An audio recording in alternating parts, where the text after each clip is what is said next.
Well, welcome back everybody. Today's grammar is go out of your way and difference between. To go out of your way means to do more.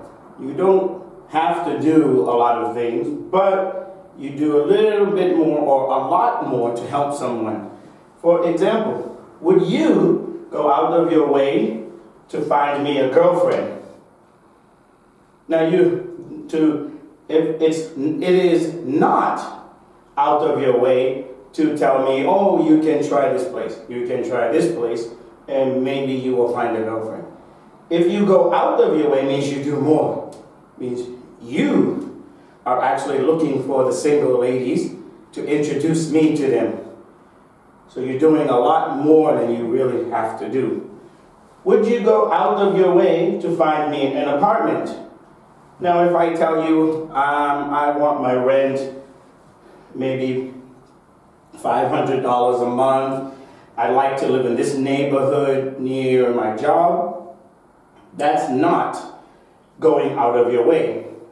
Go out of your way would be you call a few apartment places, ask them for the rent, to see the apartment, get the information, and then give it to me. That's going out of your way. You're doing a lot more than you have to.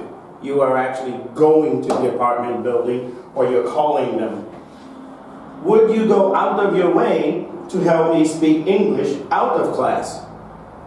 Well, in the class, a teacher should be trying to allow the students to speak more English and not the teacher. Teachers should be speaking a little, and the students should be speaking a lot. But sometimes it's the opposite. The teacher does most or all of the talking. The students do almost no talking in the classroom. They're not speaking any English, practicing their English skills. Then once class is over, well, if you live in a non-native English-speaking country, like Japan, China, well, might be difficult to speak English out of class. So go out of your way to help me speak English out of class would mean I meet you once a week, twice a week, and we talk at a cafe or at a restaurant. That's going out of my way as a teacher. I don't have to do that. I only have to teach you in the classroom. After we leave the classroom, my job is finished. If I go out of my way, that means I'm asking some of my native English-speaking friends to talk to you outside of class. Or exchange, would be talking. Last one is, would you go out of your way to find a place for the birthday party? So, of course, you need a place. You don't want to have it at your house, so you want to have it somewhere else. I could give you advice. Maybe this restaurant, or this place has a big space for a birthday party. If I go out of my way, that means I'm going to the places or I'm calling them and getting the information and then giving it to you. That's going out of my way. So either the answer would be simple, just yes, I would go out of my way. Yes, I. Most of the time, it's these two words change places. This word changes to I. You changes to I, and then would, and then this goes right here. And then you have to change this to I would. I would go out of my way to find you a girlfriend. And then, or, no, I would, then we need not to make it negative. So, no and not, and then this doesn't change. I would not go out of my way. Means I will tell you, and then we're finished. Okay, next grammar is the difference between. There are many things in the world that look or sound the same, when we want to know the difference. Easy here. What's the difference between a lie and a joke? So a lie means someone is trying to hurt you.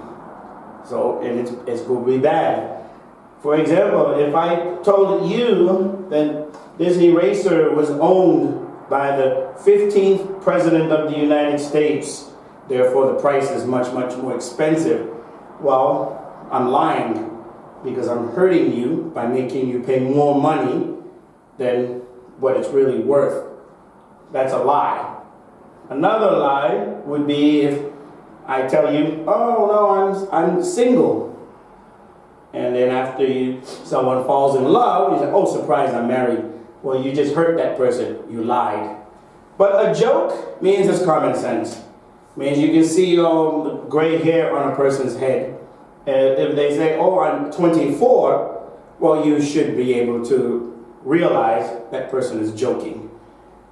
What's the difference between, this one makes it maybe a little bit easier. What's the difference between a grizzly bear and a polar bear? Very easy, right? They're both bears, but we have different kinds of bears. So what's the difference? A grizzly bear, first color. A grizzly bear is brown. A grizzly bear lives in the forest. A polar bear is white. So the color is different. First, a polar bear is white. A polar bear lives where? The North Pole, South Pole. Now, here's one too. When you travel to foreign countries, some clothes and even food sound the same, but you want to know, well, how are they different? So what's the difference between a Japanese kimono and a yukata? They look really, really, really similar. But there are actually big differences between a Japanese kimono and a yukata. So for clothes, what are they made of? A Japanese kimono is made of silk. A yukata is made of cotton. There's other differences too. Now, what you can do is try to go online, type in Japanese kimono and a yukata, and then you try to find the differences. I gave you one, the material it's made of. A kimono is made of silk, a yukata is made of cotton. Now this one, what's the difference between an alligator and a crocodile? Do you really know the difference? Do you really want to get close enough and find out which one? I just know they're both dangerous. So if you really don't know, then I don't know the difference between an alligator and a crocodile. I think one has the nose is a little bit more narrow and one has a wide nose, but I think if there was an alligator behind you, I don't think you want to check, is that an alligator or a crocodile? I think the only thing to do is just run one way. I don't think a person would really care. So, if you don't know, even these here, you don't know, I don't know the difference between an alligator and a crocodile. I don't know the difference between a Japanese kimono and a yukata. Okay, everyone? Well, that was our grammar for today. Go out of my way. Do more. Do extra things to help somebody. The difference between two things are similar. How are they different? Okay? Well, thank you for tuning in, and hopefully you learned some new grammar today, and hopefully you'll come back again and look at some more videos on English grammar. Then you can go out into the world and start speaking English. All right?